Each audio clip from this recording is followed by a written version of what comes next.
Good evening, friends. Myself, Devendra Johar, once again in front of you with my latest video. In this video, we'll talk about plasma therapy, how it works, how it is effective in COVID-19 cases, and why government recently stopped its uses. So before starting this video, first of all, I would like to thank everyone for your kind support in the form of your messages, comments, and subscribing our channel. Thank you once again. So let's talk about plasma therapy. तो plasma therapy को समझने से पहले पहले हम देखते हैं कि प्लाज्मा है क्या। Plasma is a part of our blood. हमारा ब्लड जो है वो, अगर हम बेसिकली कहें तो वो दो हिस्सों में डिवाइड है। एक उसका पार्ट है 54% जो कि लिक्विड पार्ट होता है मैक्सिमम, और जो दूसरा पार्ट है 46% का वो कोशिकाओं से बना हुआ है, जिसको हम कहते हैं सेल पार्ट। सेल मीन्स कोशिकाएं जो हमारे बोन मैरो में बनती हैं। और जो ये 46% पार्ट है, इसके भी तीन हिस्से हैं। पहला इसका हिस्सा हम ये कह सकते हैं, जो फर्स्ट पार्ट है वो है RBCs, रेड ब्लड सेल्स। इनका काम है रेड RBCs का होमोग्लोबिन के साथ मिलकर हमारे शरीर में, हमारे ब्लड में ऑक्सीजन की सप्लाई करना। दूसरा है WBC, वाइट ब्लड सेल्स। ये होती हैं 0.7% अप्रॉक्सीमेटली इन आवर ब्लड। तो इनका काम है एंटीबॉडीज़ को बनाना, जो कि वायरस से फाइट करती हैं। एंटीबॉडीज़ के बारे में हमने अपने लास्ट वीडियो में भी बात किया था। और दूसरा इनका काम है इम्यून सिस्टम को इम्प्रूव करना। जो तीसरा चीज़ है सेल वाले पोर्शन में, वो होती हैं प्लेटलेट्स। इनका शेयर होता है 0.3%। तो 0.3% प्लेटलेट्स हैं, और प्लेटलेट्स का काम है ब्लड के अंदर जो उसका लिक्विडिटी है उसको बैलेंस रखना। मीन्स अगर ब्लड की थिकनेस बढ़ जाएगी तो ब्लड थिक हो जाएगा, ब्लड के क्लॉट्स बन सकते हैं, वो दिमाग में क्लॉटिंग हो सकती है, हार्ट में क्लॉटिंग हो सकती है, और उसके सीवियर कंसिक्वेंसेस हो सकते हैं। और अगर एट द सेम टाइम अगर ये कम हो जाता है, ब्लड की थिकनेस कम हो जाती है, तो ब्लीडिंग होने का चांसेस हो सकते हैं। तो इन दोनों चीज़ों को बैलेंस करने के जो काम है वो काम प्लेटलेट्स करती हैं।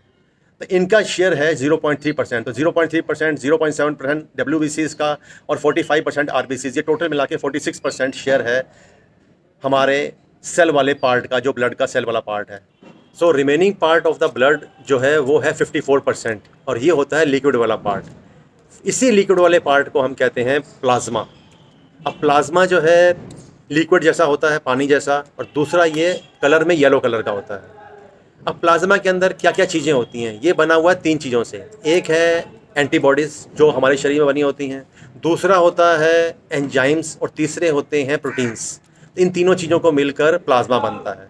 प्लाज्मा का काम क्या है? प्लाज्मा का मेन काम है हमारे शरीर से कार्बन डाइऑक्साइड को बाहर निकालना, और दूसरा कोई भी वायरस, कोई भी एंटीजन जो हमारी बॉडी को अटैक कर रहा है, उससे हमारी बॉडी की रक्षा करना। ये इसका मेन काम है। और एंटीजन क्या होते हैं? वायरस जो होता है, जैसे कि भाई वायरस है, फंगस है, या बैक्टीरिया है, जैसे मच्छर है, जूं है, कोई भी चीज़ जो हमें काट के हमारे को नुकसान कर रही है, उसके अगेंस्ट उससे हमारी बॉडी की रक्षा करना।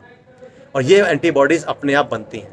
तो जो एंटीजन है उससे हमारे शरीर की रक्षा करना इसका मेन काम है। तो अभी हमने समझ लिया कि एंटीबॉडीज़ क्या होती हैं, एंटीजन क्या होता है, पैथोजन क्या होता है, और प्लाज्मा क्या है।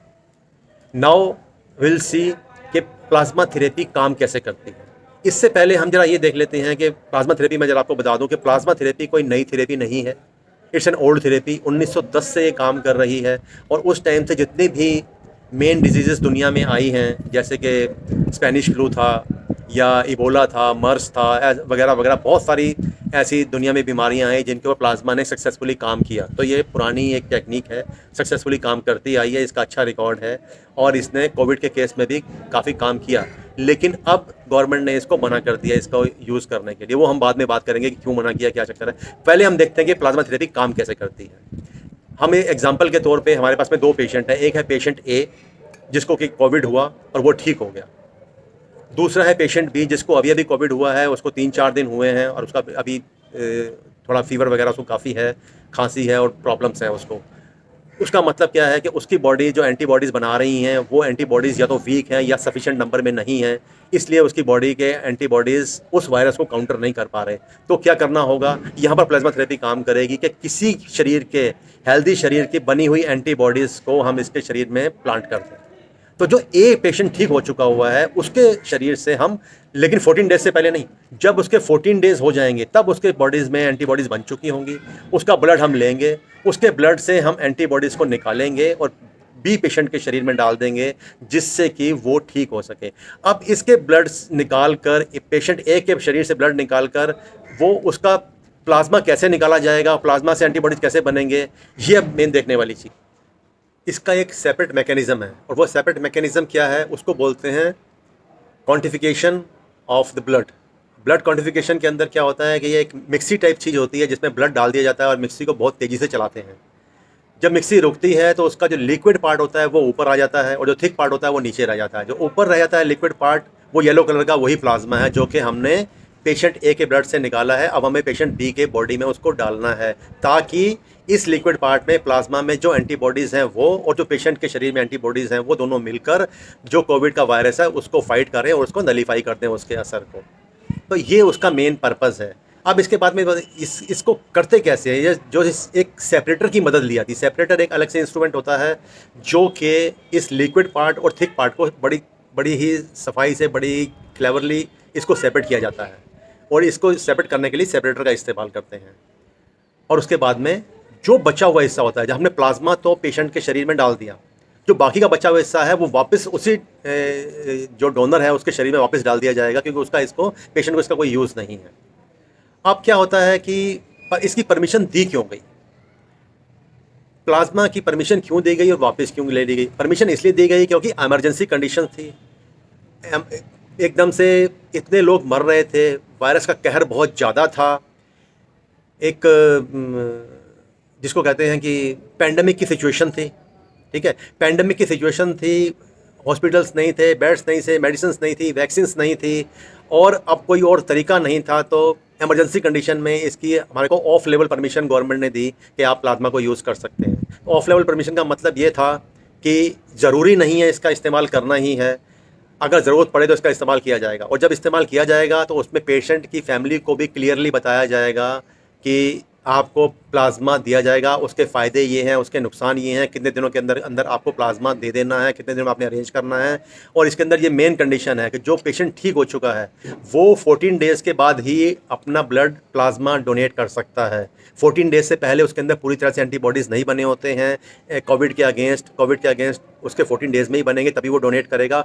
और जो रिसीवर है, जो पेशेंट है, जो बीमार है, जिसकी अपनी बनी हुई एंटीबॉडीज़ वायरस को लड़ नहीं पा रही हैं, उसके अंदर भी 7 या 8 डेज़ तक ही ये वाली एंटीबॉडीज़ डाली जा सकती हैं, बाहर से इंजेक्ट की जा सकती हैं। क्योंकि 7 और 8 डेज़ के बाद में अगर डालेंगे उसका कोई फ़ायदा नहीं होगा क्योंकि उसके बाद में 10वें दिन तक जाकर उसकी बॉडी के अंदर हाइपोक्सिया की सिचुएशन आ जाती है। हाइपोक्सिया का मतलब होता है कि शरीर में ऑक्सीजन की कमी हो रही है, सांस लेने में दिक्कत हो रही होगी, उसके मल्टी ऑर्गन्स उससे डैमेज हो चुके होंगे, लंग्स में, किडनी में या किसी और जगह पर उसकी प्रॉब्लम आ चुकी होगी क्योंकि उसकी बॉडी ने एंटीबॉडीज़ बनाकर प्रॉपर तरीके से वायरस को हैंडल नहीं कर पाई। उस केस में भी फिर ये जो प्लाज्मा है वो काम नहीं कर पाएगा। इसलिए मैक्सिमम से मैक्सिमम 7 और 8 डेज़ के अंदर अंदर उसको प्लाज्मा दे देना है। अब क्या है कि जो प्लाज्मा लेना है वो भी जो डोनर है वो भी हाई टाइटर होना चाहिए। अब हाई टाइटर क्या होता है, ये एक मेडिकल टर्म है कि जो दे रहा है उसकी एंटीबॉडीज़ काफ़ी स्ट्रॉन्ग होनी चाहिए, काफ़ी ज़्यादा नंबर में होनी चाहिए कि वो जब किसी की दूसरी बॉडी में शिफ्ट किए जाएं तो वो प्रॉपरली वहाँ पर काम कर सकें। अब ये हाई टाइटर का कोई फिक्स डेफिनेशन नहीं है कि कितनी हाई टाइटर की कोई क्लास या क्लासिफिकेशन होती है, बट जो भी कंडीशन है वो कहा गया है कि हाई टाइटर डोनर का ही प्लाज्मा लिया जाएगा और किसी का नहीं लिया जाएगा।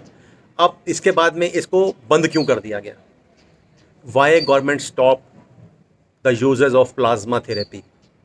इसका क्या हुआ, अभी कुछ दिन पहले इंडिया के 18 बड़े बड़े गवर्नमेंट और प्राइवेट हॉस्पिटल्स के डॉक्टर्स ने मिलकर कुछ कॉन्फ्रेंस करी, उसमें जितनी भी स्टडीज़ थी इस प्लाज्मा के रिगार्डिंग उस पर उन्होंने डिस्कस किया और जो उन्होंने कंक्लूज़न निकाला वो कंक्लूज़न ये था कि प्लाज्मा के फ़ायदे कम हैं ज़रूर, और वो भी तब हैं जबकि टाइम से मिल जाए पेशेंट को। अगर लेट होता है उसका कोई फ़ायदा नहीं है और नुकसान इसके ज़्यादा है।